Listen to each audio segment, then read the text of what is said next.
It was supposed to be a quiet evening. Retired Delta Force operative Marcus James had traded in the chaos of military life for the calm of suburban living. He had dreamed of this peace, serenity, a fresh start with his young daughter, Sophie. The night air was crisp, the kind that brought on nostalgia, the faint scent of freshly mown grass lingering in the breeze. Life was supposed to be simple now, but nothing about that night would be. As Marcus pulled into his driveway, he noticed two men standing near the entrance of his quiet cul-de-sac. They were dressed in dark uniforms with bold letters on their chest, HOA security. He'd never seen them before. Marcus wasn't one to jump to conclusions, but after years in the field, something felt off. The way they were scanning the area, their posture too rigid, their eyes too darting. His instincts kicked in. Something was wrong. Without a word, he parked the car and stepped out, locking eyes with them. They didn't say a word either, but their presence was enough of a statement. It was clear they were here for something. "Can I help you?" Marcus asked, his voice calm but assertive. One of the men, a tall figure with a weathered face, looked him up and down. "Just a routine check," he said, but his tone was far from reassuring. Marcus wasn't buying it. His training never left him, not even in his retirement. Something about these two men, something about the whole situation wasn't adding up. He glanced at Sophie, who was still in the car, watching him with wide eyes. He needed to make sure this didn't escalate. "Routine check," Marcus repeated, his hand instinctively reaching to adjust the collar of his jacket. A small gesture, but a deliberate one, reminding them, and himself, that this wasn't just any man they were dealing with. "Yeah, no harm, no foul," the second man chimed in, a younger, more jittery one. He was shifting on his feet, a hand suspiciously dipping into his jacket pocket. That was the moment Marcus knew they weren't here to check anything. His heart rate steadied as the tension in the air sharpened. The second man's hand came out of his jacket, and Marcus saw the glint of metal, a gun. It wasn't the gun that froze him. It was the realization that these two had no idea who they were dealing with. "Put it down," Marcus said calmly. His voice was ice cold, controlled.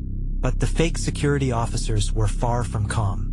They raised their guns higher, their hands shaking now.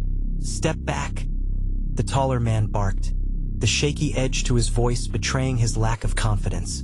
But Marcus didn't step back. He didn't even flinch. He had faced far worse. He had been through war zones, been shot at, and had seen the worst humanity could offer. This was a mistake, and he would make them realize it. "I don't think you understand," Marcus said, his voice low. "You're not in control here. You never were." The younger man's finger twitched on the trigger. Marcus knew the risks, but he also knew that if he didn't act fast, things could spiral out of control, and Sophie was right there. In an instant, Marcus closed the distance between them. With a swift movement, he disarmed the younger man, taking the gun with the precision only a man who had spent decades in combat could possess. The taller man's face drained of color. "You're making a huge mistake," he stammered, now taking a step back. "I'm the one making the mistake," Marcus said, his voice dangerously calm. "You broke into my neighborhood, impersonated security, and pulled a weapon on me. You're the ones making mistakes." But just as Marcus was about to demand an explanation, the first man lunged at him, trying to regain control of the gun Marcus had taken. The struggle was fast and furious until a shot rang out. It wasn't Marcus who fired. The younger man had somehow gotten a second weapon from his belt and shot aimed straight at Marcus. Time slowed down. Marcus saw the bullet coming, felt the air shift, and then the sting of impact as it grazed his side. His training kicked in, and he immediately countered, throwing the man off balance. In an instant, the situation had shifted from confrontation to chaos. In the confusion, the two fake security officers fled, leaving Marcus standing in the middle of the street, his heart pounding in his chest. The pain in his side was sharp, but it didn't matter. His focus was on Sophie, who was now out of the car, her small hands gripping her phone. "Are you okay?" she asked, her voice trembling. Marcus nodded, though his mind raced. Who were these men? Why had they come here, to his quiet home, with guns drawn? Something was wrong, and Marcus wasn't about to let this go. The next day, the investigation into the incident began. It didn't take long for things to unravel. The HOA security company the men had claimed to represent had no record of the two men in their system. No names, no IDs, nothing. They were ghosts. But it didn't stop there. It wasn't just the men's false identities that raised suspicions, it was the way the entire situation was being handled. The police investigation seemed more interested in pressing charges against Marcus than they were in tracking down the men who had attacked him. His military background became a weapon against him. The officers seemed to want an easy answer, and Marcus retired Delta Force was the convenient target. They accused him of overreacting, of using excessive force. They said that he had intentionally escalated the situation. They twisted the facts. They claimed that he had made the first move. And then, things took an even darker turn. A key witness, a neighbor who had witnessed the confrontation from her window, changed her statement. She had originally said she saw the men raise their guns first, but suddenly, she told a different story. She now claimed she had never seen the gun at all. She said Marcus had been the one to pull his weapon first. Something wasn't right. This wasn't just an ordinary case of mistaken identity or self-defense gone wrong. There was a hidden agenda at play, and Marcus was starting to connect the dots. This was bigger than just two men in a fake security uniform. This was about something else, something deeper. But before Marcus could dive deeper into the mystery, he uncovered something else, something that shook him to his core. A lawyer, one who had previously worked with the HOA, had been trying to reach him. When Marcus called him back, the man's voice was shaky, almost panicked. "I've been looking into the case," the lawyer said, his voice low. "You're not just dealing with rogue security officers. You're in the middle of something much more dangerous. There's someone powerful behind this, and they're using you as a pawn." Marcus could hear his heart race as the lawyer's words echoed in his mind. But before he could ask any more questions, the line went dead. The discovery that someone powerful was behind this case sent a chill down Marcus's spine. The truth was out there, but who could he trust? As the days passed, more strange things began to happen. He was followed, his phone tapped, and just when he thought he had a lead, it vanished. People started closing doors on him, denying they knew anything, and the police grew more hostile. Marcus wasn't just fighting for his reputation, he was fighting for his life. With no choice but to go underground, Marcus set out to find the truth. But the deeper he went, the more complicated the case became. What started as a simple confrontation between a retired soldier and two fake security guards was now a full-blown conspiracy. And it was only a matter of time before he uncovered the truth. But would he be able to expose it before it was too late? The phone line went dead. Marcus stood still, the silence of the moment heavy. The lawyer's panicked words, "There's someone powerful behind this," echoed in his mind. Every instinct he had screamed that he was standing on the precipice of something far larger than an isolated incident. This wasn't just a case of mistaken identity. This was about power, corruption, and a system that thrived on keeping its secrets buried. His heart pounded in his chest as the truth began to piece together like a fragmented puzzle. This wasn't a simple case of two men in fake security uniforms trying to rob him. No, they had been sent. Someone had been using the HOA, the fake security company, and even the police to manipulate the situation and cover up their tracks. But who? Marcus paced back and forth in the dimly lit room, the weight of his daughter's safety on his mind. Sophie, still reeling from the attack, was upstairs, barely speaking. The image of a father trying to protect his family seared in her memory. Marcus clenched his fists, his body trembling with a mixture of anger and determination. If they thought they could break him, they were gravely mistaken. He needed answers, and he needed them fast. Days had passed since the phone call with the lawyer.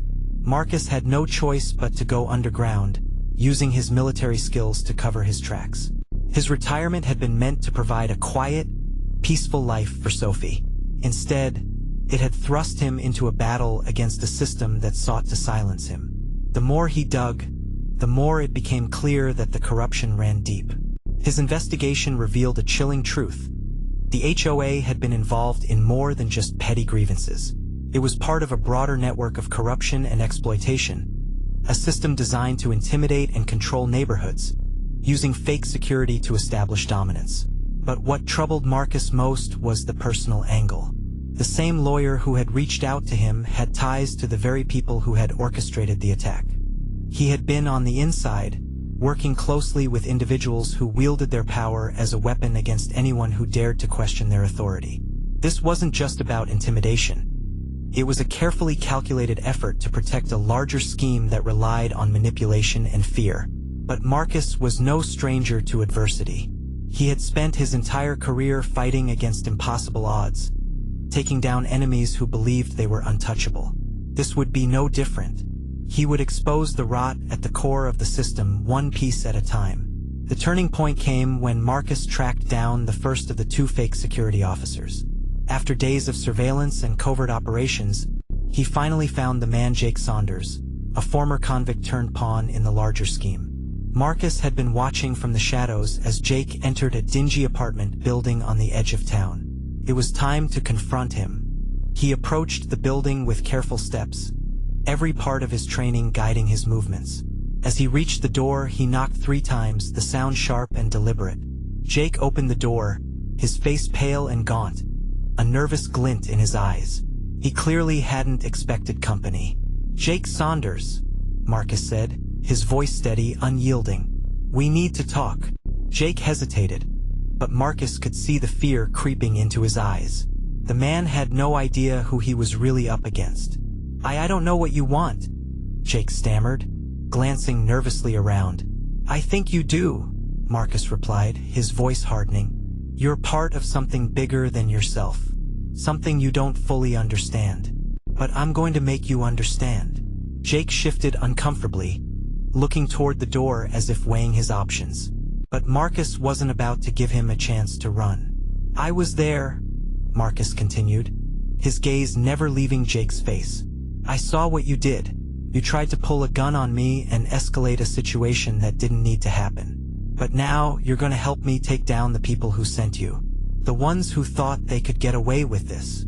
Jake flinched, clearly shaken. "I didn't want to hurt anyone. I thought I was just doing what I was told." Marcus leaned in, his words deliberate. "Who told you? Who's behind all of this?" Jake paused for a long moment before his voice dropped to a whisper. "You wouldn't believe me if I told you. Try me," Marcus urged. Jake swallowed hard, his hands trembling. "It's not just the HOA. There's a group of people, a powerful group that controls everything around here. They don't just want control of the neighborhoods. They want control of the entire city, the contracts, the housing developments. They want to manipulate every part of the system."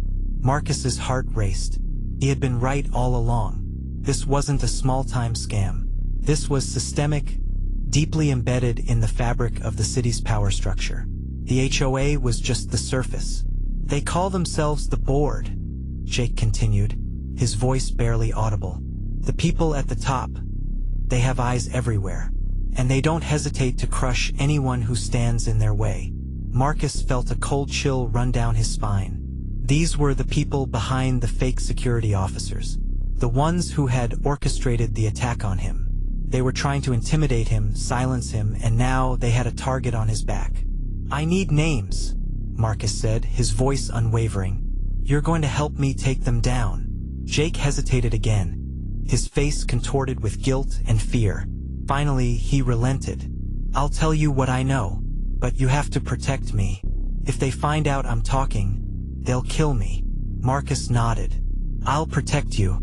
Just tell me who's behind all of this." The next few weeks were a blur of meetings, phone calls, and covert operations. Marcus had uncovered more than he ever expected. The board, as Jake had called them, was a network of high-ranking officials, real estate developers, and corrupt law enforcement officers all working together to manipulate the housing market and control entire neighborhoods through intimidation and fear. But the most shocking revelation came when Marcus uncovered the identity of the mastermind behind the scheme. The man pulling the strings was none other than Councilman Rick Calloway, a well-known local politician who had built his career on promises of cleaning up the city. Marcus had once admired him, but now he knew the truth. Calloway was the puppet master, using his influence to further his own agenda. With the help of Jake's testimony, Marcus gathered enough evidence to expose the board's corruption. The documents, the recordings, the testimonies, they all painted a picture of systemic injustice, of a powerful group of individuals who had been manipulating the system for years. The confrontation came when Marcus presented his findings to the authorities. At first, they hesitated. The board's influence was far-reaching, and there was no shortage of people willing to protect their own. But with Jake's testimony and Marcus's unwavering determination, the truth was finally too much to ignore. The investigation into Councilman Calloway and the board sent shockwaves through the city. The media exploded with coverage of the scandal, and the public outcry was deafening. The corrupt officials were arrested, and the truth was brought into the light. Marcus stood in front of his house, watching as the authorities arrested the final member of the board.